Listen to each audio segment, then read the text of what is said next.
mais um programa da Casa da Paz, Momentos de Paz.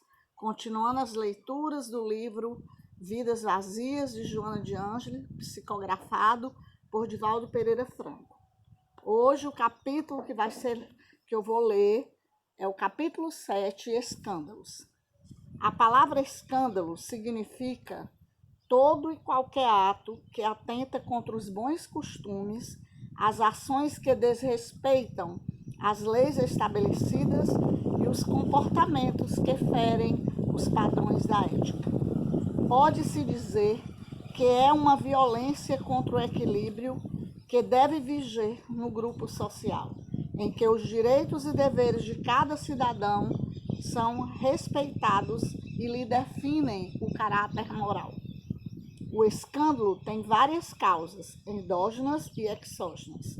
As primeiras decorrem do passado espiritual de cada qual, que resultam de desequilíbrio em forma de agressividade e poder investidos contra os demais, dando lugar a situações de agressividade e poder investido contra os demais.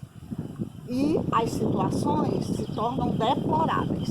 As exógenas são decorrência da educação doméstica, do meio social em que se desenvolveu e estruturou a personalidade ou dos vícios que levam à alucinação, como o álcool e as substâncias aditivas.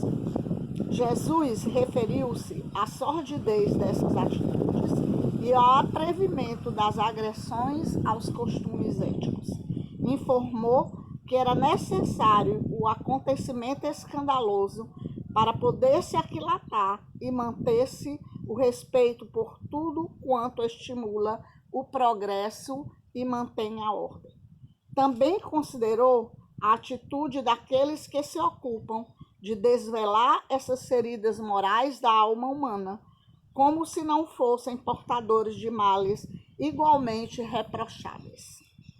Certamente não insinuou a convivência ou o silêncio culposo, tampouco a atitude cínica de ocultação do ato indigno, de modo que se transformem em atitude de escândalo. Vive-se na terra um período de agressividade, de despautério, de morbidez que não tem como ser silenciado. De tal maneira, se repetem os fatos censuráveis que, de alguma forma, alguns deles quase adquirem cidadania social, gerando aceitação com certa naturalidade. Na linguagem, as palavras chulas tornaram-se comuns e expressam vulgaridades que se permitem às pessoas que se deveriam comportar corretamente. O mesmo tem sucedido nos relacionamentos, nos negócios, na interpretação das leis, chegando-se ao caos, no que diz respeito à correção moral. De igual modo, condutas degradantes se fizeram tão comuns que parecem não merecer a menor censura. A família se encontra quase totalmente desestruturada, impossibilitada de conduzir com equilíbrio os seus membros, assim como educar os filhos. Valores morais cedem lugar aos subornos quase legais e as grandes responsabilidades ficam à margem para se transformarem em infrações e alucinados conciliábulos de desonestidade, furto, dissimulações. Não seja, pois, de estranhar-se que a própria sociedade cambaleie por falta de alicerces de segurança moral e espiritual. Em toda parte se verificam situações equivocadas quanto vergonhosas que ensejam desânimo e tristeza. Proceder-se bem é quase uma atitude repreensível.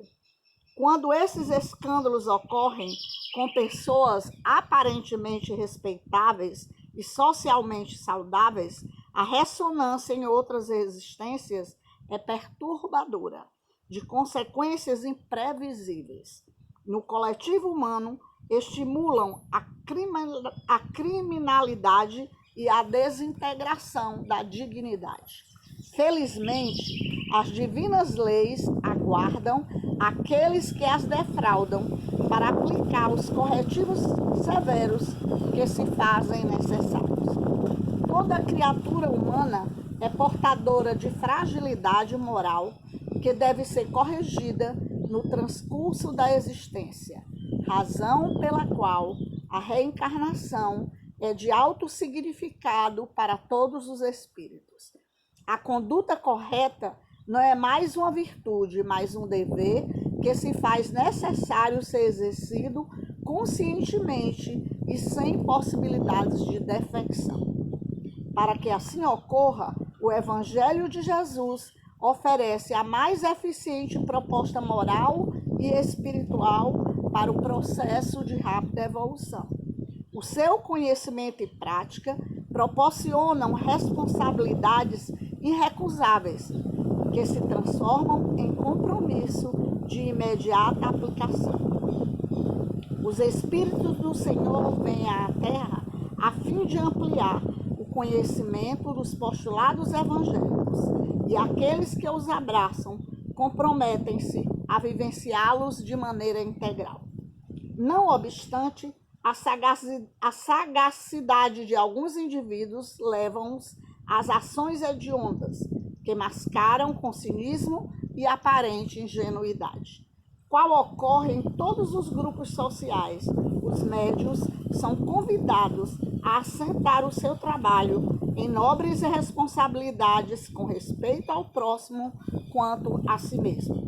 A fraternidade que se faz necessária entre todos não pode ultrapassar os limites do respeito e da consideração moral, indispensáveis ao exercício da faculdade, assim como a assistência dos bons espíritos, que somente se comunicam através daqueles que são humildes e honestos.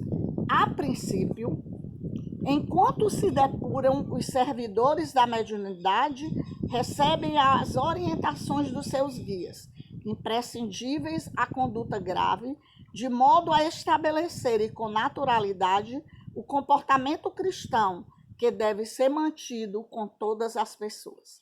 Nada obstante, a sagacidade de alguns exibicionistas e exploradores levam-os à prática de ações hediondas, que disfarçam para a própria infelicidade. Se o escândalo é de efeito danoso entre os seres encarnados, quando ele decorre nos santuários da fé de qualquer doutrina religiosa ou não, nos educandários, nas oficinas de trabalho, são ainda mais degradantes e perversos. As vítimas que forem ludibriadas e abusadas passam a carregar pesados fardos de amargura, de desespero, de desconfiança, de ceticismo em relação ao seu próximo, onde estiveram. Todas as consequências infelizes dessas ações nefandas decorrentes são da responsabilidade do infrator, que não tem ideia do gravame cometido. Às vezes, séculos se sucedem até que se dê a reparação dos males praticados. Não te permitas nunca leviandades na existência, especialmente em razão dos compromissos assumidos na espiritualidade, assim como aqueles que dizem respeito à convivência com o próximo. Envolve-te na lã do Cordeiro de Deus e ser simples, dedicado e puro de coração. Não te iludas com os transitórios prazeres que enlouquecem, nem com os tesouros da ilusão que se desfazem facilmente.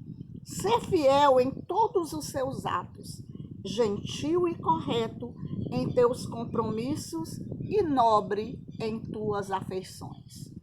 Boas reflexões e até o nosso próximo encontro, Momentos de Paz.